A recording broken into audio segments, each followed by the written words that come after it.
The first thing she said was my daughter-in-law's name. Not ma'am, not have a good day. Just the name, spoken low, almost under her breath, while her hand closed around my wrist before I could pull my card back from the reader. I looked up. The woman behind the pharmacy counter was maybe 40, dark circles under her eyes. The kind of tired that doesn't come from one bad night. She glanced past me at the small line forming, then leaned forward just slightly. You're her mother-in-law, aren't you? I've seen you pick up her prescriptions before. I said yes, a little confused, my heart doing something odd in my chest. I don't want to cause trouble, she said, but if that were my son, I'd want someone to tell me. She slid my bag across the counter and turned to the next customer before I could ask what she meant. I stood there for a moment. Someone bumped my elbow from behind. I moved toward the door without really deciding to, the automatic glass sliding open and letting in the November cold, and I sat in my car in the CVS parking lot for 10 minutes before I started the engine. Her name is Serena. My son Aaron married her 3 years ago in a small ceremony at a vineyard outside Charlottesville, Virginia. I wore a navy dress I'd bought on sale at Nordstrom Rack and cried during the vows, even though I'd promised myself I wouldn't. She seemed lovely. She was warm with me, called me by my first name, Joanna, from the very beginning, which I liked. Some mothers-in-law might not, but I did. Aaron is my only child. His father passed from a heart attack 11 years ago. The spring Aaron turned 24. It was sudden and clean and devastating, the kind of loss that reorganizes everything you thought you knew about your life. I went back to work full-time. I'd been part-time at a dental office for years, and I learned to be alone in a house that had been built for more people than just me. When Aaron found Serena, I felt something unclench in me that I hadn't known was tight. They lived 40 minutes away in Culpeper, in a house they bought together. Nice neighborhood, good school district, even though they didn't have kids yet. Aaron worked in IT project management for a federal contractor. Serena was a dental hygienist, which is actually how we'd met. She'd been at the practice where I worked before I retired, though we'd barely spoken then. She'd left the practice around the time they got serious. Everything seemed fine. That's the thing about fine. It's the most dangerous word there is, because you stop looking. I noticed small things first, the way you notice a draft before you find the open window. Aaron looked tired when I saw him at Thanksgiving. Not just tired, hollowed out somehow, like something was pulling at him from the inside. He laughed at the right moments and ate 2 plates of food and helped me carry dishes to the kitchen.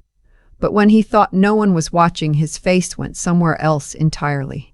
I asked him if everything was okay. Just work stuff, Mom. You know how it is. I didn't push. I was afraid of being that mother, the kind who inserts herself, who creates problems by worrying too loudly. So I let it go.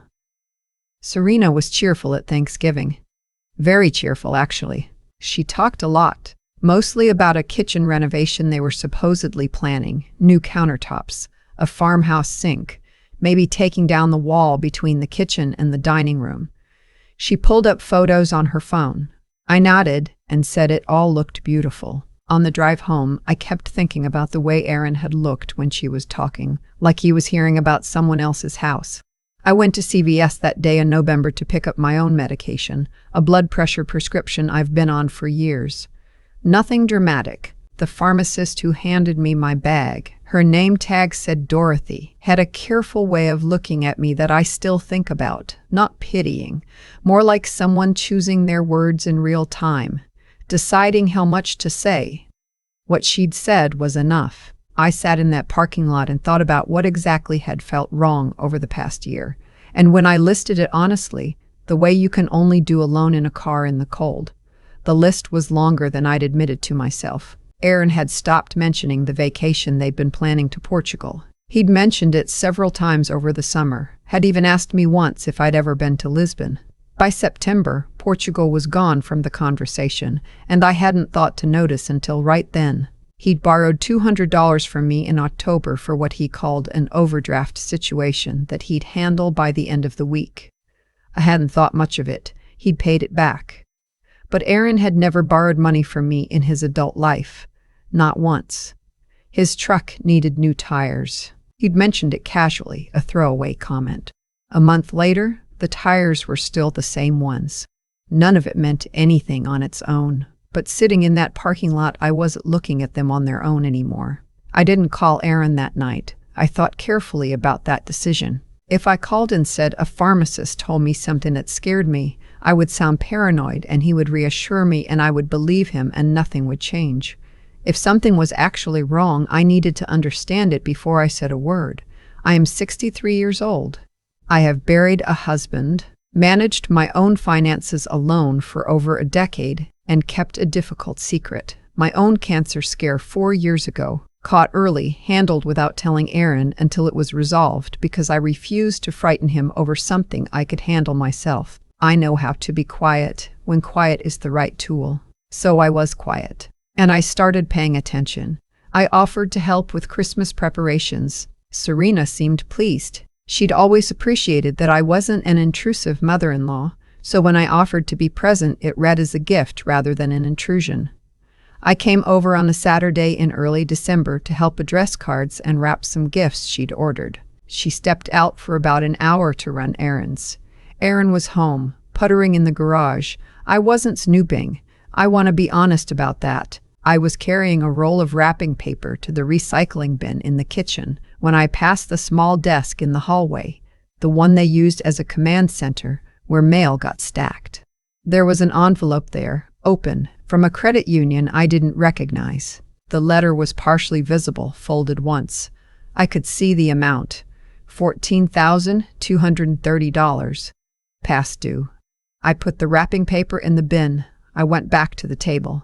I finished addressing 11 Christmas cards in my neatest handwriting and didn't say anything.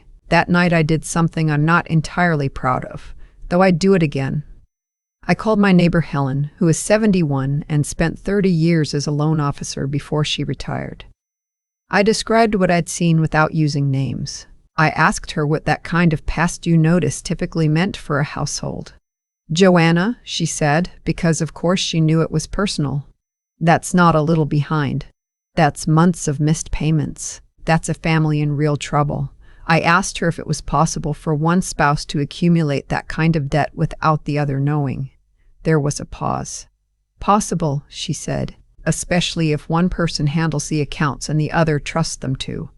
Aaron had always trusted Serena with the finances. He'd told me that early in their marriage, laughing a little, saying she was better with numbers than he was. She managed the bills, the accounts, the tax prep. He had his paycheck deposited and didn't think much past that. I thought about that a lot in the days that followed. I am not a detective.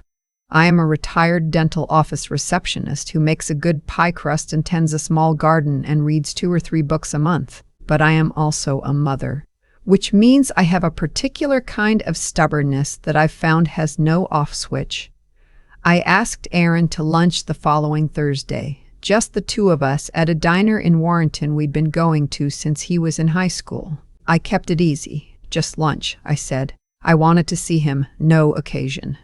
He seemed a little relieved, actually, when he walked in, like he'd been waiting for somewhere to put something down. I didn't ask him directly. I started with small things. How work was going. Fine, good, actually. He'd gotten a positive review. Whether they'd settled on plans for Christmas. Yes, her parents were coming down from Connecticut. Whether he'd gotten the truck tires sorted out. He paused. "I'm going to get to that," he said. "Of course," I said. We ate for a while. Then I said very carefully, "Honey, I've been thinking about whether you two might want help with anything. Financially, I mean. Dad left enough that I'm comfortable, and you're my only. I just want you to know it's available if you need it." Aaron looked at his coffee cup for a long moment. "We're fine, Mom." "Okay," I said. Another pause. Long enough that I could hear the table next to us laughing at something. "There's been some stuff," he said finally, "with the joint account, but Serena's handling it. She said it's under control." "What kind of stuff?" He rubbed the back of his neck. "Some charges I didn't recognize. She said it was a billing error on a subscription service. She's been dealing with customer service." I nodded slowly. "How long has that been going on?" "Few months," he said. And then, like he was hearing it for the first time himself, maybe more than a few. I drove home and sat at my kitchen table with a cup of tea and thought about what to do. Going to Aaron with accusations I couldn't prove would damage their marriage and possibly destroy my relationship with my son. Going to Serena directly seemed worse. She would deny it, and then Aaron would hear about it, and I would become the villain in a story I was trying to prevent. But I also thought about Dorothy at CVS. I'd gone back the following week on a quieter afternoon, and I'd found her at the counter and thanked her for what she'd said.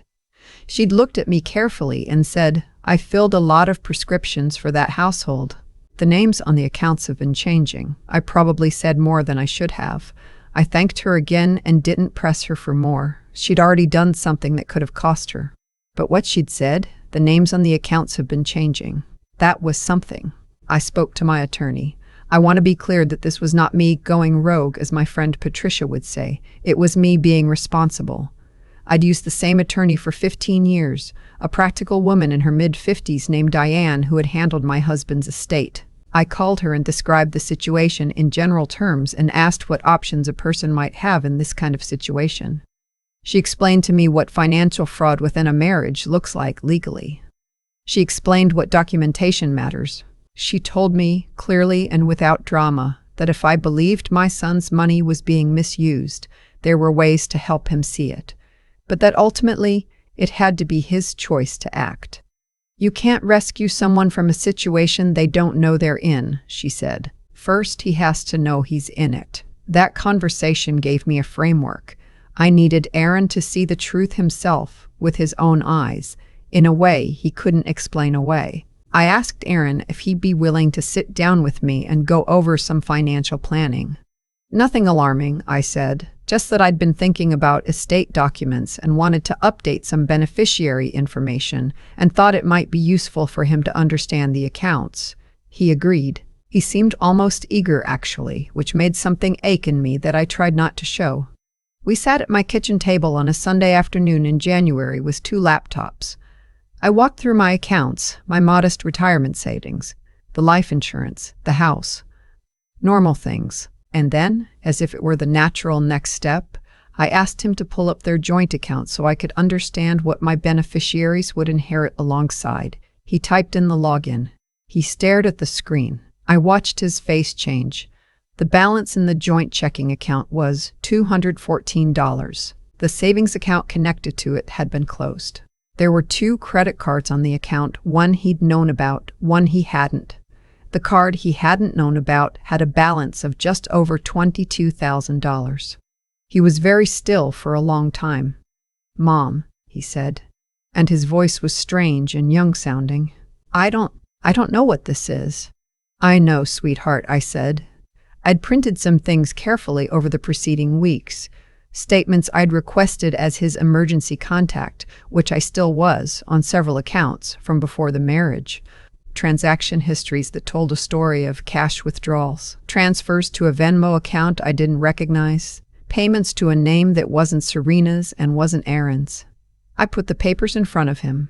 He went through them slowly. I made coffee. I sat with him.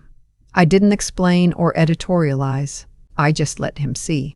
It took about 40 minutes for the full picture to settle. When it did, Aaron put his face in his hands. Not crying. He wasn't crying. Just somewhere inside himself, somewhere that needed quiet. Eventually, he said, "How long have you known?" "I've suspected something since November," I said. "I didn't know enough to say anything until now. Who else knows?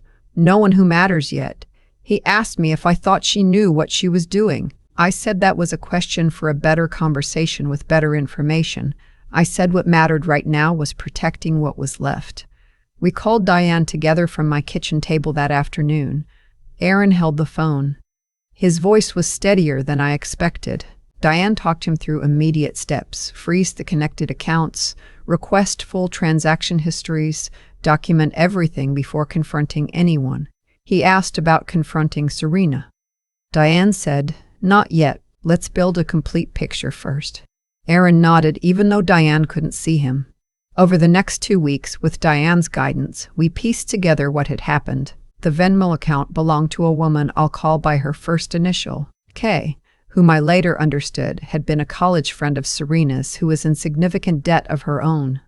The cash withdrawals had started small, 18 months ago, and escalated. The savings account had been drained in 6 transfers over 4 months. The credit card had been opened using Aaron's information without his knowledge, which is not a gray area legally. That is fraud, plainly and without qualification. There was approximately $31,000 gone in total. Aaron chose to confront Serena himself. I didn't push him toward that or away from it. He was 35 years old, and it was his marriage and his decision. I told him I would support whatever he needed. He asked her to sit down with him one evening in late January. He had the documentation. He'd prepared carefully. He told me afterward that she had cried at first, and then stopped crying very suddenly when she understood the scope of what he had. She admitted it. Not all at once, not cleanly, but she admitted it. She told him that Kay had been in crisis, eviction, a sick child, a situation that had started as an emergency and became a pattern. She said she'd meant to pay it back. She said she hadn't known how to tell him. She said a great many things that were probably true in pieces and incomplete as a whole. Aaron came to my house that night and sat in the kitchen, and I made him a grilled cheese sandwich, because that is what I have always made him when the world has been too large. He ate it and we talked for a long time. The legal process that followed was not short. Diane was clear that Aaron had strong standing. The unauthorized credit card alone was criminal territory, and the documentation was solid. Serena agreed, through her own attorney, to a repayment plan structured into the divorce settlement. Aaron's credit was largely protected because the fraud had been documented as unauthorized. He didn't get back everything. Some of it passed through to Kay, was essentially gone.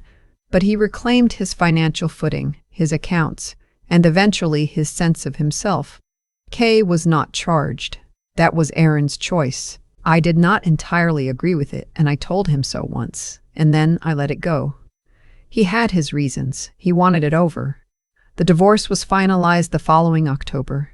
It was not ugly exactly. It was sad in the way that only wasted things are sad. A marriage that had contained real warmth, real good intentions on both sides at some point, unwound into something that couldn't be repaired. Aaron is doing well now. He has a financial advisor, something he said, with a tired laugh he probably should have had before. He went to Portugal last spring, actually. Not with Serena, with 2 friends from college. He sent me a photo of himself standing in front of some blue-tiled building in Lisbon, squinting into the sun. And he looked like himself again in a way that made me put the phone down and sit quietly for a minute. I still go to that CVS. Dorothy is still there most Thursdays. We don't talk about it. We never talked about it directly, not really. But I always stop and say hello, and she always asks how I'm doing, and I always tell her I'm doing just fine, and I mean it, now. I actually mean it.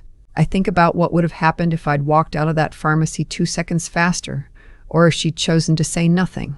I think about that pharmacist who looked tired and uncomfortable and said something anyway, to a woman she barely recognized, about something that wasn't her business, at personal professional risk, because she decided it mattered.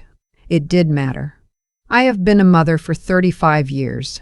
I have learned that the job is not to fix everything, or see everything, or know everything. The job is to stay present, to notice, to ask the right quiet questions at the right quiet moments, and trust that your child, even when they are 35 and tired and don't want to worry you, is still someone worth showing up for. Aaron's home now has 1 bathroom, a small yard, and a dog named Franklin that he adopted from the county shelter in March.